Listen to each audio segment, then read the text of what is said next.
Hello everyone, আসসালামু আলাইকুম। আমি ফিশ ব্লগ থেকে চলে এসেছি। আজকে আমরা আছি দর্শনা দর্শনা গ্রামে।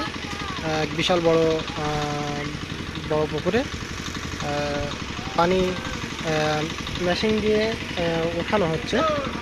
এই যে এখানে মেশিন দিয়ে ওঠানো। এই সাইডে কিন্তু পানি দিয়ে এই পুকুরটা কিন্তু বেশ বহুত পানি ছিল। এখন সেই পানিটা নাই, এই পানিটা নাই যেহেতু মাছ ধরার জন্য পানিটা ছাঁটা হয়েছে।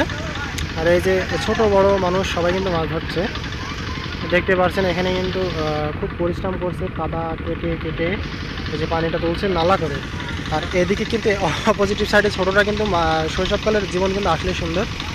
এখানে ছোটরা কিন্তু মাছ ধরছে এক সাইডে, আর এক সাইডে কিন্তু ওরা মাছ ধরছে।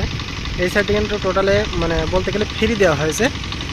আমরা যেখানে মাছ ধরি যে কোনো একটা সাইডে ফ্রি দেওয়া হলে এই মাছগুলো ধরা হয়।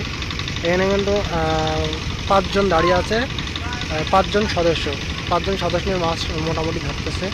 সেখানে অপোজিটিভ সাইডে সবাই মাছ ধরার জন্য আগ্রহে আরেকজন নেমে পড়ছে।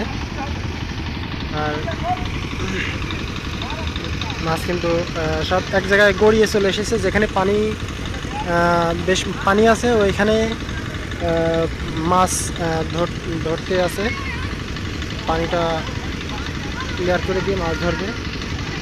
আর এই পুকুরটা ছেঁকার মূল কারণ হচ্ছে চারিকুলে যে গাভীগুলো দেখতে পাচ্ছেন, গাভীগুলো কিন্তু বেশ সুন্দর দৃশ্য। নারিকেল গাছ দেওয়া আছে, কিন্তু এখানে যে গাভীগুলো ভেঙে গেছে। গাভীটা মজুত করার জন্য পানি সেঁকছে এখানে ভেকু মেশিন দিয়ে। দীর্ঘ প্রায় 8-10 দিন গাভী কেটে এই পুকুরটা ফের মজবুত করা হবে, নতুন রূপে এই পুকুরটা দেখা হবে। এখানে বেশ চারিকুলে গাভীগুলো ধসে গেছে, গাভীগুলো বেশ চিকন হয়ে গেছে। এখানে মাছ ধরার জন্য সবাই রয়েছে, ছোট ছোট বাচ্চারা দেখে। আর এখানে কিন্তু মাছ ধরেছে বেশ কিছু। আপনাদের দিকে মেশিন সিস্টেম করে মোটর সিস্টেম